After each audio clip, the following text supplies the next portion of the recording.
Kamran Academic classes में आप सबका स्वागत है, इस्तकबाल है, वेलकम है।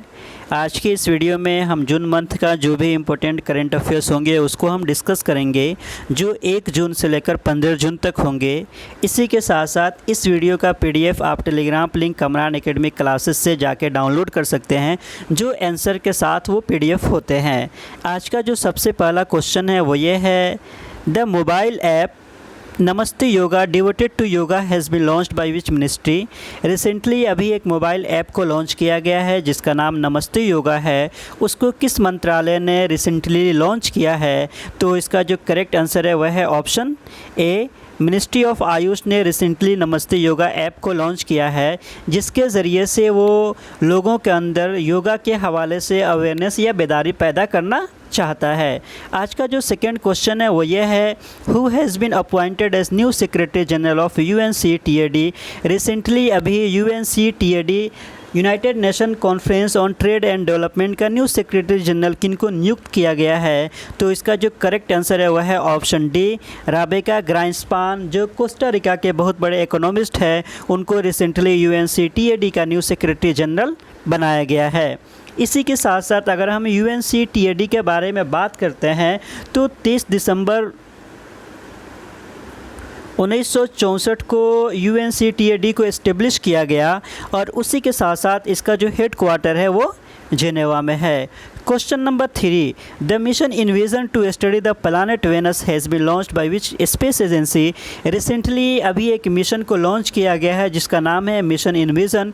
उसको वेनस प्लानट के बारे में जानने के लिए लॉन्च किया गया है। तो इसको किस स्पेस एजेंसी ने लॉन्च किया है? तो इसका जो करेक्ट आंसर है वह है option B, European space agency ने रिसेंटली इन्विजन मिशन को लॉन्च किया है, जिसके ज़रिए से वो प्लानट वेनस को स्टडी करेगा। इसी के साथ साथ इससे पहले नासा भी प्लानट वेनस को स्टडी करने के लिए एक मिशन को लॉन्च कर चुका है। Question number 4, home in the world book is the memoir of. Recently अभी एक बुक को लॉन्च किया गया है जिसका नाम है होम इन द वर्ल्ड। तो ये किसके मेमोयर है, किसके यादगार है? तो इसका जो करेक्ट आंसर है वह है ऑप्शन सी, अमर्त्य सेन ने रिसेंटली अपनी ज़िंदगी के तमाम तजुर्बे को होम इन द वर्ल्ड में लिखा है। अगर हम अमर्त्य सेन के बारे में बात करते हैं तो वह हिंदुस्तान के बहुत बड़े इकोनॉमिस्ट है और इसी के साथ साथ उनको भारत रत्न अवार्ड से भी और नोबेल प्राइज़ इन इकोनॉमिक्स से भी सम्मानित किया जा चुका है। और उनकी एक और भी बहुत ज़्यादा फेमस बुक है जिसको हम आर्ग्यूमेंटेटिव इंडियन के नाम से जानते हैं। Question number 5, Who among the following has won Pulitzer Prize 2021 in International Reporting category for reporting on China's detention camps for Muslims? Recently 2021 में पुलिट्ज़र प्राइज़ को से किनको सम्मानित किया गया है? और ये जिस कैटेगरी में किया गया है वो है इंटरनेशनल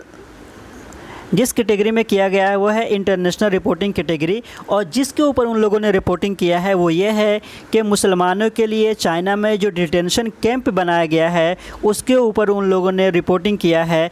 इस वजह से उन लोगों को 2021 का पुलिट्ज़र प्राइज़ से सम्मानित किया गया है। और इसका जो करेक्ट आंसर है वह है option D, all of the above, यानी कि मेघा राजगोपालन जो हिंदुस्तानी नज़ाद है, अलिसन किलिंग और इसी के साथ साथ क्रिस्टो, तीनों लोगों को इंटरनेशनल रिपोर्टिंग कैटेगरी में 2021 का पुलिट्ज़र प्राइज़ से सम्मानित किया गया है। Question number 6, who among the following has won the French open title 2021।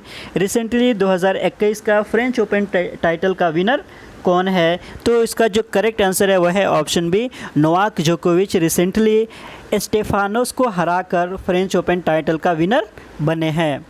Question number 7, which bank has topped Forbes world best bank 2021 list in India.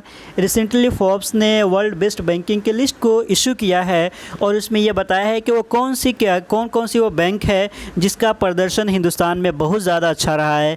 तो अगर हिंदुस्तान के कंटेक्स्ट में बात करते हैं तो जिस बैंक ने सबसे बेहतरीन परफॉर्मेंस किया है हिंदुस्तान में वह है DBS बैंक। के सबसे बेहतरीन परफॉर्मेंस DBS बैंक ने हिंदुस्तान में किया है according to Forbes world best banking report में। Question number 8. Name the first village in India where the entire population above 18 years has been vaccinated. Recently world Hindustan के वो कौन से गांव है जहां पे 18 साल से अबव तमाम बच्चों को वैक्सीनेट किया जा चुका है? तो इसका जो करेक्ट आंसर है वह है ऑप्शन डी, वयान विलेज में। और वयान जो है ये जम्मू कश्मीर का एक डिस्ट्रिक्ट में एक गाँव है जहाँ पे 18 साल से अबव जितने भी लोग हैं तमाम लोगों को वैक्सीनेट किया जा चुका है। Question number 9. Which of the following country has become the first country to formally adopt Bitcoin as legal tender? Recently world की वो कौन सी कंट्री है जिसने फर्स्ट कंट्री बनी है जिसने बिटकॉइन को as a legal tender accept कर लिया है, कि यानी कि उस कंट्री में अब बिटकॉइन को लीगल टेंडर के तौर पे एक्सेप्ट कर लिया गया है और वो कंट्री उसको अब एज अ करेंसी भी यूज़ कर सकती है। तो इसका जो करेक्ट आंसर है वह है एल सल्वाडोर ने रिसेंटली बिटकॉइन को as a legal tender accept कर लिया है, अडॉप्ट कर लिया है। Question number 10. Which of the following university has topped the QS World University Ranking 2022? 2022 का QS वर्ल्ड यूनिवर्सिटी रैंकिंग में सबसे कौन सी यूनिवर्सिटी है जिसने टॉप किया है? तो इसका जो करेक्ट आंसर है वह है option D, Massachusetts Institute of Technology ने recently QS world university ranking 2022 में नंबर 1 बनी है और ये लगातार 11 साल से नंबर 1 के पोजीशन पे बरकरार है। Question number 11. Who among the following has surpassed Argentina's Lionel Messi and has become the second highest active international goal scorer with 74 strikes? Recently world का वो कौन सा फुटबॉलर है जिसने लियोनेल मेसी को पीछे छोड़कर गोल करने के मामले में सेकेंड पोजीशन को हासिल किया है? तो इसका जो करेक्ट आंसर है वह है ऑप्शन सी, सुनील छेत्री ने रिसेंटली लियोनेल मेसी को पीछे छोड़ दिया है गोल करने के मामले में और नंबर 1 पे अभी जो है वो क्रिस्टियानो रोनाल्डो है जो अभी नंबर 1 पे है, नंबर 2 पे सुनील छेत्री है, नंबर 3 पे यूएई के कोई है और लियोनेल मेसी जो है अभी नंबर 4 पे है। Question number 12. Which country has been elected as the member of the United Nations Economic and Social Council for 2020-22-24 from Asia Pacific States? 2022 और 24 के लिए एशिया पैसिफिक रीजन से किनको United nation economic and social council का member बनाया गया है? तो इसका जो करेक्ट आंसर है वह है ऑप्शन ए, इंडिया को 2022 से लेकर 24 तक के एशिया पैसिफिक स्टेट से क्या बनाया गया है, एक इकोनॉमिक एंड सोशल काउंसिल का मेंबर बनाया गया है। और इकोनॉमिक एंड सोशल काउंसिल में जो टोटल मेंबर्स होते हैं वो 54 होते हैं जो अलग अलग रीजन के होते हैं और उनको 3 साल के लिए नियुक्त किया जाता है। Question number 13. Who has been appointed as new election commissioner of India? Recently किनको हिंदुस्तान का new election commissioner of India बनाया गया है? तो इसका जो करेक्ट आंसर है वह है ऑप्शन बी, अनूप चंद्रा पांडे को रिसेंटली हिंदुस्तान का इलेक्शन कमिश्नर ऑफ इंडिया बनाया गया है। और इसी के साथ साथ हिंदुस्तान में बेसिकली एक चीफ इलेक्शन कमिश्नर होते हैं और दो इलेक्शन कमिश्नर होते हैं। तो एक इलेक्शन कमिश्नर जो है वो अनूप चंद्रा पांडे हैं और सेकेंड जो है वो राजीव कुमार है और सुशील चंद्रा जो है अभी chief election commissioner of India है। Question number 14. Which institute is at the top among the Indian institutes in the top 100 of the Asia University Ranking 2021? Asia के जानिब से द एशिया यूनिवर्सिटी रैंकिंग 2021 को रिलीज़ किया गया है। उसमें top 100 में हिंदुस्तान के वो कौन सी इंस्टीट्यूट है जो नंबर 1 पोजीशन पे है, जो सबसे बेहतरीन परफॉर्मेंस की है हिंदुस्तान की जानिब से? तो इसका जो करेक्ट आंसर है वह है ऑप्शन बी, IISc बेंगलुरु ने एशिया यूनिवर्सिटी रैंकिंग में हिंदुस्तान की तरफ से सबसे बेहतरीन यूनिवर्सिटी बनी है और हिंदुस्तान में नंबर 1 के पोजीशन पे है। Question number 15. Dash was elected president of the 76 United Nations General Assembly PGA with an overwhelming majority. Recently वो कौन है जिनको 76 यूनाइटेड नेशन जनरल असेंबली का सदर बनाया गया है? तो इसका जो करेक्ट आंसर है वह है ऑप्शन डी, अब्दुल्ला शाहिद। अगर अब्दुल्ला शाहिद के बारे में बात करते हैं तो वो मालदीव के फॉरेन सेक्रेटरी है और फॉरेन इश्यूज़ के ऊपर उनका पकड़ बहुत गहरा है और रिसेंटली उनको अब्दुल्ला शाहिद को recently United Nation general assembly 76 session का सदर बनाया गया है। Question number 16. The book 1232 kilometre the long journey home is authored by. Recently एक बुक को अभी लॉन्च किया गया है और उस बुक का नाम है 1232 kilometre the long journey home.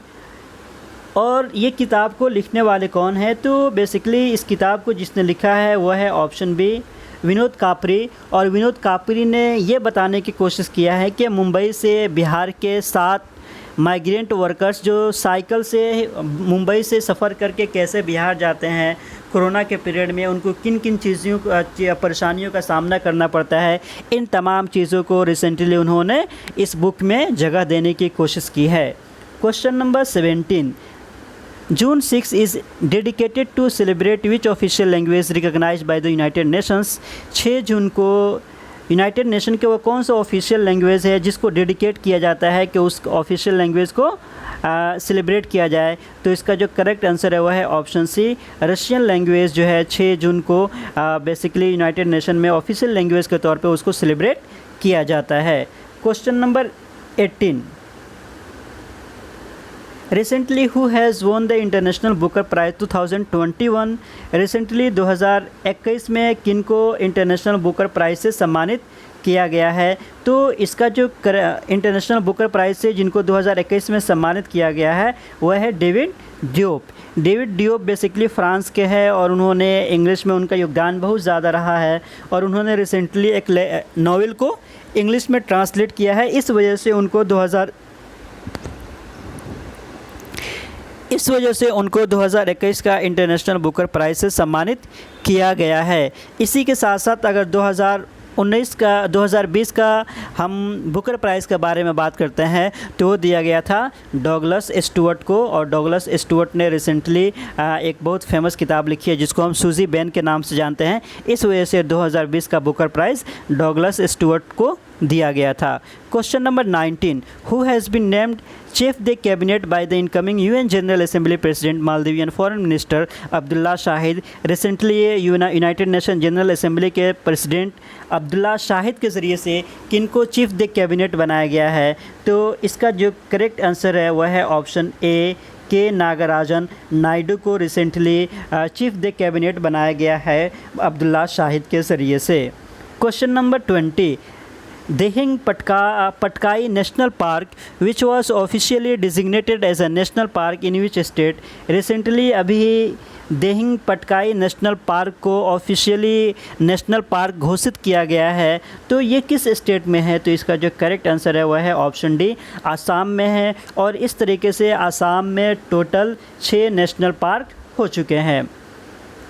Question number 21, which city is proposed to host the 2032 Olympic games? 2032 का ओलंपिक गेम किस कंट्री में होस्ट किया जाएगा प्रपोज किया गया है? तो इसका जो करेक्ट आंसर है वह है ऑप्शन डी, ब्रिस्बेन में। और ब्रिस्बेन जो है वो ऑस्ट्रेलिया में है, तो ऑस्ट्रेलिया 2032 का ओलंपिक गेम्स को होस्ट करेगा। और इसी के साथ साथ 2024 ओलंपिक गेम्स के बारे में बात करते हैं तो पेरिस फ्रांस में होगा। और 2028 का जो होने वाला है वो आपको, अगर हम 28 के बारे में बात करते हैं तो वो लॉस एंजल्स में होगा, इंग्लैंड में। और 2000 number 22, Which city has declared as the most livable city in the world in the 2021 Economic Intelligence Unit Global Livability Ranking? अभी रिसेंटली 2021 के अकॉर्डिंग वर्ल्ड की वो कौन सी शहर है जो रहने के लिए सबसे ज़्यादा महफूज है, सबसे बेस्ट है? तो इसका जो करेक्ट आंसर है वह है ऑप्शन बी, ऑकलैंड शहर को सबसे बेहतरीन और सबसे सेफ़ और महफूज जगह माना गया है 2021 का economic intelligence global liveability ranking के according. Question number 23, name the chairman of LIC whose tenure has been extended by the government till March 13, 2022। Recently LIC के वो कौन से चेयरमैन हैं जिनका टेन्योर को एक्सटेंड कर दिया गया है 13 मार्च 2022 का? तो इसका जो करेक्ट आंसर है वह है ऑप्शन डी, मिस्टर कुमार को रिसेंटली गवर्नमेंट ऑफ इंडिया ने उनके टेन्योर को 13 मार्च 2022 तक के लिए एक्सटेंड कर दिया है।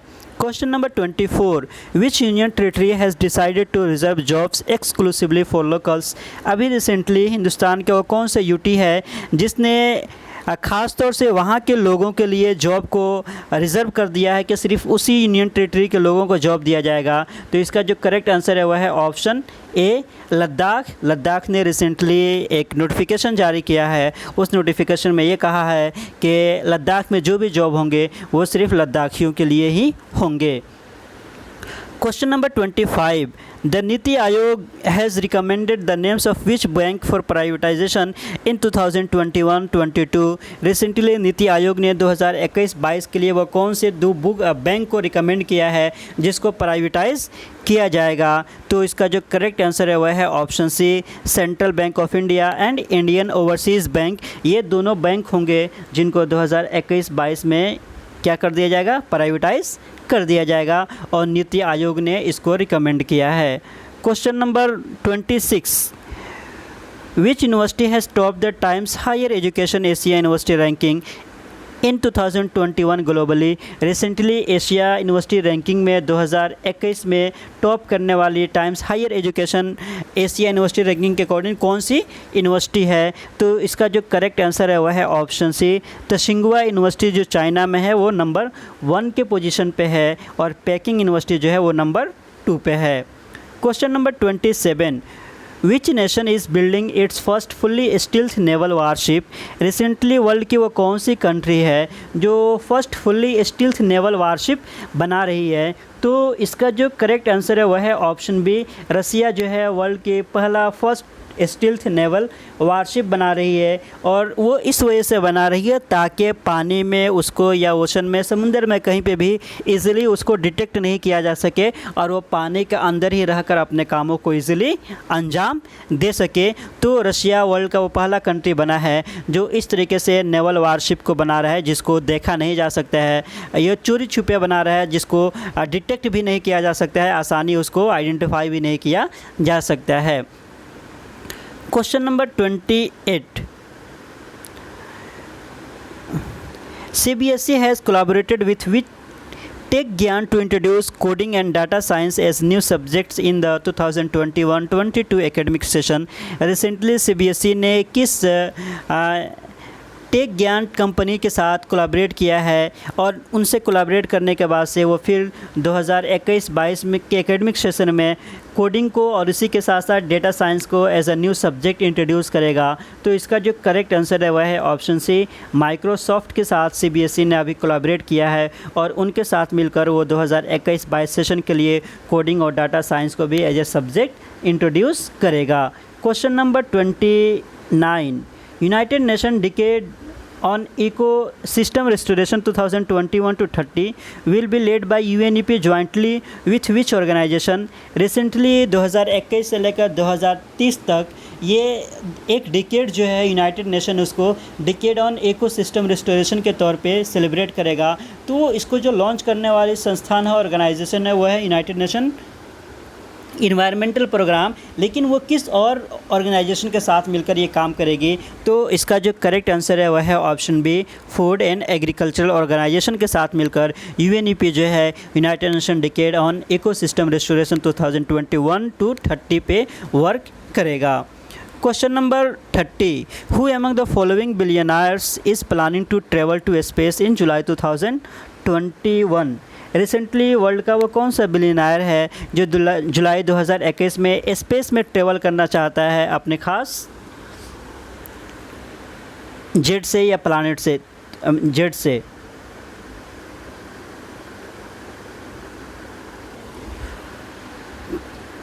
Question number 30.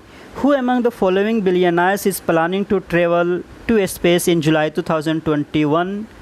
वर्ल्ड का वो कौन सा बिलियनर है जो प्लान कर रहा है 2021 में स्पेस, जुलाई 2021 में स्पेस में जाने के लिए। तो इसका जो करेक्ट आंसर है वह है ऑप्शन ए जेफ बेजोस जो है वो प्लान कर रहे हैं जुलाई 2021 में स्पेस में जाने के लिए, और जेफ बेजोस जो है वो वर्ल्ड के सबसे रिचेस्ट पर्सन है और वो अमेज़न के फाउंडर है। Question number 31. Which state has launch the जहाँ वोट वहाँ वैक्सीनेशन कैंपेनिंग। रिसेंटली हिंदुस्तान का कौन सा स्टेट है या यूटी है जिसने एक स्कीम को लॉन्च किया है जिसका नाम है जहाँ वोट वहाँ वैक्सीनेशन कैंपेनिंग। तो इस कैंपेनिंग को स्टार्ट करने वाले स्टेट या यूटी कौन है? तो इसका जो करेक्ट आंसर है वह है option D, Delhi. Question number 32, India ranked eight which spots on the 17th sustainable development goal report. Recently 17 sustainable development goals को रिपोर्ट को इशू किया गया है, उसमें हिंदुस्तान की रैंकिंग क्या है? तो इसका जो करेक्ट आंसर है वह है 117। बेसिकली 17 सस्टेनेबल डेवलपमेंट गोल के रिपोर्ट के अकॉर्डिंग हिंदुस्तान की जो रैंकिंग है वो है 117।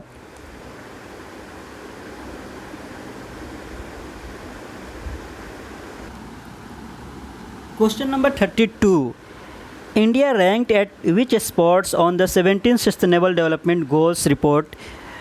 17 सस्टेनेबल डेवलपमेंट गोल्स रिपोर्ट के अकॉर्डिंग हिंदुस्तान की रैंकिंग क्या है? तो इसका जो करेक्ट आंसर है वह है ऑप्शन ए, 117। और बेसिकली इसमें हिंदुस्तान का पोजीशन बहुत ज़्यादा बेटर नहीं है। और 17 सस्टेनेबल डेवलपमेंट गोल को यूएनओ के जो जितने मेंबर्स है 193 जो मेंबर है वो तमाम के तमाम कंट्री में इस रिपोर्ट को, इस सस्टेनेबल डेवलपमेंट गोल को इम्प्लीमेंट करने की कोशिश किया गया है, जिसमें हिंदुस्तान की जो रैंकिंग है वो 117 है। Question number 33, who has been appointed as the World Bank education adviser. Recently World Bank education adviser किन को नियुक्त किया गया है? तो इसका जो करेक्ट आंसर है वह है ऑप्शन बी, रंजीत सिंह दिसाले को recently World Bank education adviser नियुक्त किया गया है। Question number 34, the government of India has extended the validity period of the TET qualifying certificate. What is the new validity period of the certificate?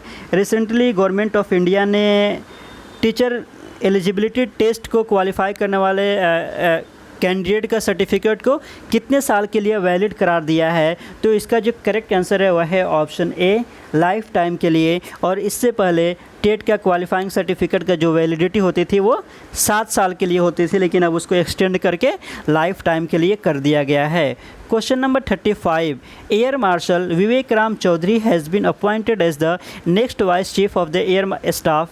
He will succeed home to take over the charge from July 2021। Recently 2021 में Air Marshal Vivek Ram Chaudhari किनको हटाकर हिंदुस्तान के vice chief of the air staff बन जाएंगे? तो इसका जो correct answer है वह है ऑप्शन बी, हरजीत सिंह अरोरा के जगह पे वो इस पदभार को संभालेंगे। Question number 36, who has been appointed as the new prime minister of Israel to replace Benjamin Netanyahu. Recently किनको इसराइल का पीएम बनाया गया है बेंजामिन नेतन्याहू के जगह पे? तो इसका जो करेक्ट आंसर है वह है ऑप्शन बी, नेटफाली बेनेट को रिसेंटली इसराइल का पीएम बनाया गया है। Question number 37, which of the following state will present its own versions of the Bharat Ratna and the Padma awards from next year. Hindustan का कौन सा स्टेट है जिसने अपने वर्जन का भारत रत्ना और इसी के साथ साथ पद्मा अवार्ड को प्रेजेंट करेगा हिंदुस्तान के अलग अलग लोगों को, उनके कंट्रीब्यूशन को देखते हुए? तो इसका जो करेक्ट आंसर है वह है option D, Assam. Basically Assam जो है असोम रत्ना देगा एक आदमी को हर साल, इसी के साथ साथ असोम विभूषण देगा 3 लोगों के लिए, असोम भूषण देगा 5 लोगों को और असोम श्री देगा 10 लोगों को। और प्राइज़ मनी जो है असोम रत्ना 5 लाख का होगा, असोम विभूषण 3 लाख, असोम भूषण 2 लाख और असोम श्री 1 लाख का होगा। तो इस तरीके से हिंदुस्तान का आसाम पहला स्टेट बन गया है जो अपना भारत रत्न वर्जन लाएगा और पद्मा अवार्ड्स वर्जन लाएगा।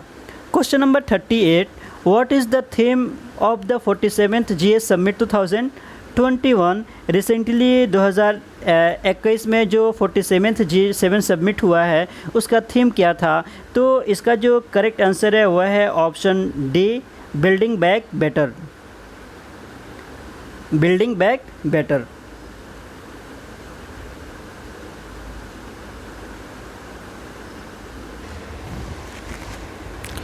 Question number 39, which of the following schemes is a food security scheme launched by the union government as the part of the आत्मनिर्भर Bharat package.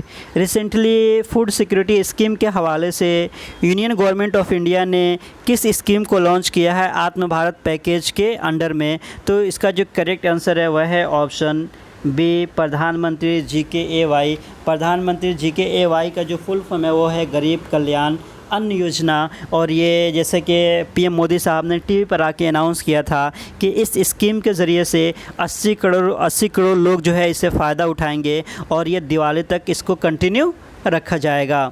Question number 40, eagle act which was making news recently is associated with which country. Recently eagle act 2021 को हम बार बार news में सुन रहे थे, उनका association किस country से है? तो इसका जो करेक्ट आंसर है वह है ऑप्शन बी, यूएसए। इसी के साथ साथ अगर आपको फीडबैक देना चाहते हैं या कोई सजेशन देना चाहते हैं तो आप कमेंट बॉक्स में दे सकते हैं। और इसी के साथ साथ आप अपने आप को मज़ीद अपडेट रखने के लिए कामरान एकेडमिक क्लासेस की YouTube channel Kamran Academic Classes को लाइक एंड सब्सक्राइब कर सकते हैं। Once again thank you so much.